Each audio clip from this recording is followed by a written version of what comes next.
ছাত্ৰ ছাত্ৰীসকল তোমালোক সকলোকে মোৰ চেনেলটোলৈ স্বাগতম জনাইছোঁ। আজি আমি পেজ নম্বৰ 168 আৰু 69ত 168 আৰু 69ত দিয়া প্ৰশ্নসমূহৰ 9 নম্বৰৰ পৰা আলোচনা কৰিম। তোমালোকে ভিডিঅ'টো সম্পূৰ্ণকৈ চাবা আৰু এই অংকবোৰত কিদৰে অখণ্ড সংখ্যাৰ যোগ কৰা হয় আৰু অখণ্ড সংখ্যাৰ সৰল কৰাৰ যিটো নিয়ম সেই নিয়মটো ইয়াতে শিকিব পাৰিবা। চ' 9 নম্বৰ দিছে সৰল কৰা।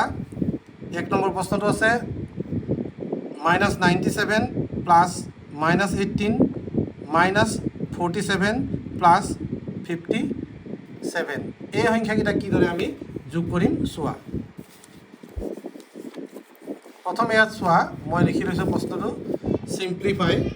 তোমালোকে ইংলিছ মিডিয়ামত যিসকলে লিখি আছা তেওঁলোকে চিম্প্লিফাই মানে অসমীয়াত লিখি ল'বা যে সৰল কৰা।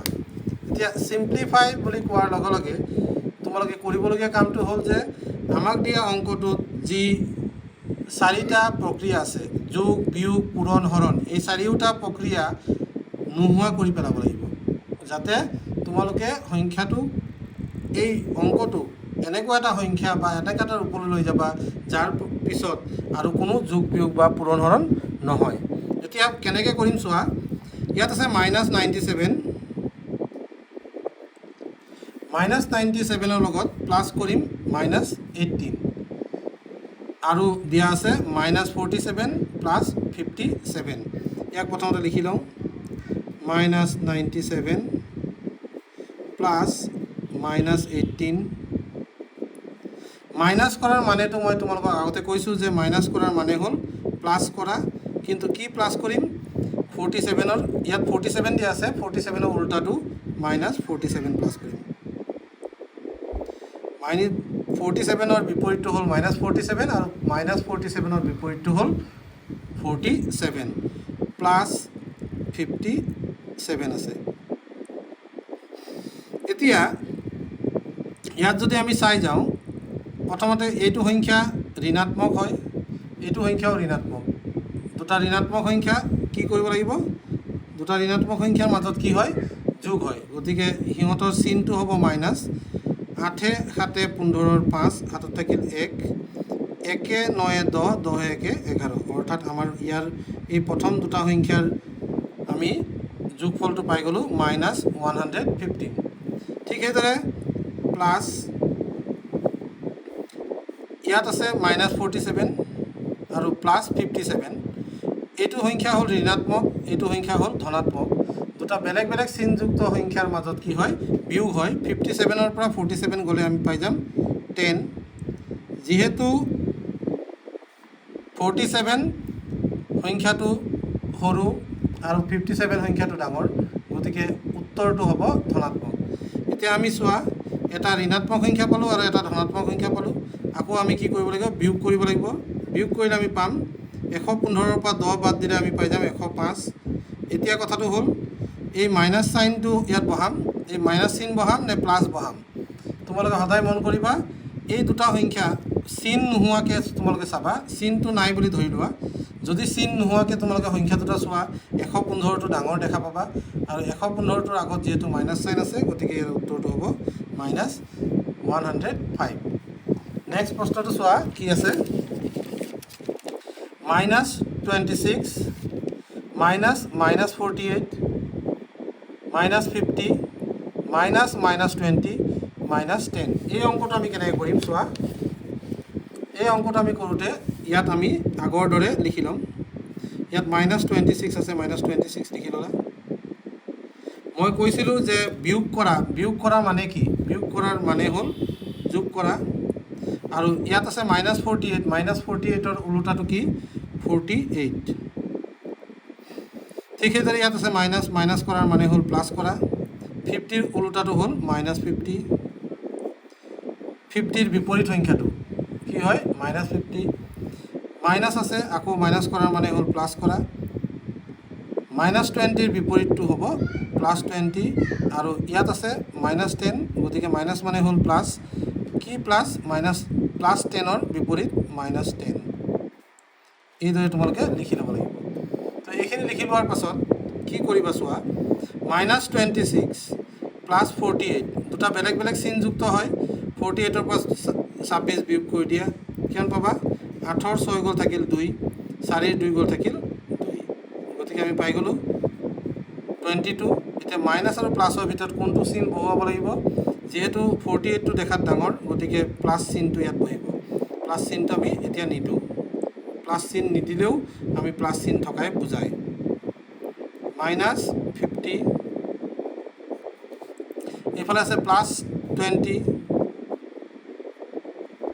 প্লাছ মাইনাছ 10 এইদৰে আমি সংখ্যাবোৰ লিখি যাম এতিয়া ইয়াৰ পিছত চোৱা এটা হ'ল প্লাছ থকা এটা ধনাত্মক অখণ্ড সংখ্যা আৰু এটা ঋণাত্মক অখণ্ড সংখ্যা এই দুটা যদি আমি লিখিবলৈ যাওঁ তেতিয়াহ'লে কি হ'ব বিয়োগ কৰিব লাগিব 50ৰ পৰা 22 বিয়োগ কৰিলে আমি পাম 10ৰ 2 গ'ল থাকিল 8 4ৰ 2 গ'ল থাকিল 2 অৰ্থাৎ আমি পাম 28 এতিয়া কথাটো হ'ল 28ৰ চিন কি হ'ব যেহেতু 50টো দেখাত ডাঙৰ গতিকে 50ৰ আগৰ চিনটো আমি বহুৱাম ঠিক সেইদৰে ইয়াত আছে প্লাছ 20 মাইনাছ 10 গতিকে এই দুটাৰ মাজৰ কি হ'ব বিয়োগ কৰিব লাগিব 20ৰ পৰা 10 গ'ল থাকিল 10 20টো যিহেতু দেখাত ডাঙৰ গতিকে 20ৰ আগত প্লাছ চিন আছে গতিকে ইয়াতো প্লাছ হ'ব এইবাৰ আহি গ'ল মাইনাছ 28 প্লাছ 10 মাইনাছ 28 প্লাছ 10 এতিয়া আমি কৰিব লাগিব বিয়োগ দুটা বেলেগ বেলেগ চিন থাকিলে বিয়োগ কৰিবা 28ৰ পৰা 10 গ'ল থাকিল 18 এতিয়া কথাটো হ'ল 18ৰ চিন কি হ'ব যেহেতু 28টো দেখাত ডাঙৰ গতিকে 28ৰ আগত থকা চিনটোৱে হ'ব ইয়াৰ উত্তৰৰ চিন 3 নম্বৰ প্ৰশ্নটো চোৱা 50 minus 18 minus minus 12 plus minus 12 এতিয়া এইটোৰ উত্তৰ কি হ'ব চোৱা 50 আছে 50ৰ পৰা আমি কি পাম 50 আমি লিখি ল'লোঁ 50 মাইনাছ 18 50 মাইনাছ 18 মানে কি 50ৰ লগত প্লাছ কৰিম আমি 18ৰ বিপৰীতটো হ'ল মাইনাছ 18 ঠিক সেইদৰে মাইনাছৰ বিপৰীতটো মাইনাছ কৰা মানে হ'ল প্লাছ কৰা মাইনাছ 12ৰ বিপৰীতটো হ'ল প্লাছ 12 ঠিক সেইদৰে প্লাছ মাইনাছ 12 আছে এতিয়া এইটোৰ উত্তৰ কি হ'ব 50ৰ পৰা 18 মাইনাছ কৰি দিলোঁ কৰিলে আমি কিমান পাম যেহেতু ইয়াত প্লাছ আছে ইয়াত মাইনাছ আছে গতিকে আমি বিয়োগ কৰিব লাগিব 50ৰ পৰা 18 যদি যায় তেতিয়া কিমান থাকিব 10ৰ 8 গ'ল থাকিল 2 4ৰ 1 গ'ল থাকিল 3 32 হ'ব ইয়াৰ এনচাৰ তাৰপিছত আহি গ'ল plus 12 minus 12 plus 12 minus 12 plus 12 plus minus 12 এইটো কৰিলে আমি কি পাম ইয়াত পাই গ'লোঁ 32 প্লাছ 32 আৰু এইফালে এই দুটাৰ আমি যোগফল পাই যাম 0 12ৰ পৰা 12 গুচি গ'ল 0 গতিকে আমি পালোঁ 32 এনচাৰ আমাৰ উত্তৰ হ'ব 32 এই আছিল তোমালোকৰ বাবে 9 নম্বৰ প্ৰশ্নৰ উত্তৰ য'ত সৰল কৰিবলৈ দিয়া হৈছিল তোমালোকে নিশ্চয় এইখিনি চাই ল'বা ভালদৰে বুজি পাইছা নিশ্চয় অলপ ধ্যান দি ভিডিঅ'টো পুনৰবাৰ চাব চেষ্টা কৰিবা চাই কৰিলেও তোমালোকৰ বুজাৰ হেৰিটো আৰু স্পষ্ট হ'ব 10 নম্বৰ প্ৰশ্ন দিছে মাইনাছ 32ৰ লগত কি অখণ্ড সংখ্যা যোগ কৰিলে যোগফল 0 পোৱা যাব অৰ্থাৎ এক কথাত ক'বলৈ গ'লে মাইনাছ 32ৰ বিপৰীত সংখ্যাটো কি মাইনাছ 32ৰ বিপৰীত সংখ্যাটো হ'ব প্লাছ 32 গতিকে ইয়াৰ এনচাৰ হ'ব 32 এই দুটা যদি যোগ কৰোঁ তেতিয়াহ'লে আমি 0 পাম ঠিক সেইদৰে দুটা অখণ্ড সংখ্যাৰ যোগফল যদি মাইনাছ 410 হয় ইয়াৰে এটা সংখ্যা যদি 180 হয় আনটো অখণ্ড সংখ্যা নিৰ্ণয় কৰা এতিয়া যোগফলটো দিয়া আছে 410 ইয়াৰ পৰা যদি আমি 180টো বাদ দি দিওঁ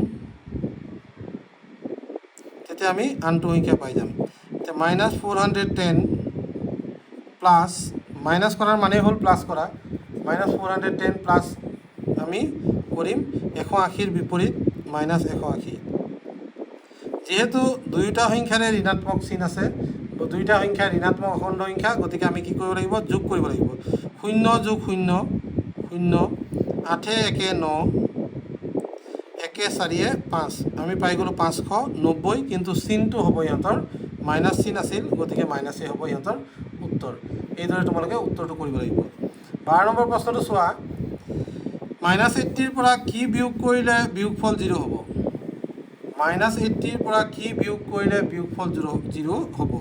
এতিয়া বিয়োগফলটো হ'ব লাগে 0। এতিয়া -80ৰ পৰা কি বিয়োগ কৰিলে 0 হ'ব। -80ৰ পৰা আমি -80 বিয়োগ কৰিব লাগিব। কৰিলে কি হ'ব চোৱা, -80 মাইনাছ কৰাৰ মিনিং হ'ল প্লাছ কৰা, গতিকে -80ৰ বিপৰীতটো হ'ল +80, -80 + 80 ইয়াৰ এনচাৰটো হ'ব 0। গতিকে আমাৰ বিয়োগ কৰিবলগীয়া সংখ্যাটো কি পালা, এনচাৰটো কি হ'ল, এনচাৰটো হ'ল -80 আমি বিয়োগ কৰিব লাগিব। -80ৰ পৰা -80 বিয়োগ কৰিলে আমাৰ এনচাৰটো কি হয়, 0 হয়। তো ছাত্ৰ ছাত্ৰীসকল, ভিডিঅ'টো ইমানখিনিতে আমি সামৰিবলৈ লৈছোঁ, কাৰণ এই পেজৰ শেষ প্ৰশ্নটো আছিল এইটো। গতিকে পৰৱৰ্তী ভিডিঅ'বোৰ চাবলৈ চেনেলটো ছাবস্ক্ৰাইব কৰি ল'বা, আৰু যদি ভিডিঅ'টো ভাল লাগে তেনে বন্ধু বান্ধৱীৰ লগত শ্বেয়াৰ কৰিবা, আৰু তোমালোকে আলোচনাৰ মাধ্যমেৰে শিকিবলৈ চেষ্টা কৰিবা। Thank U.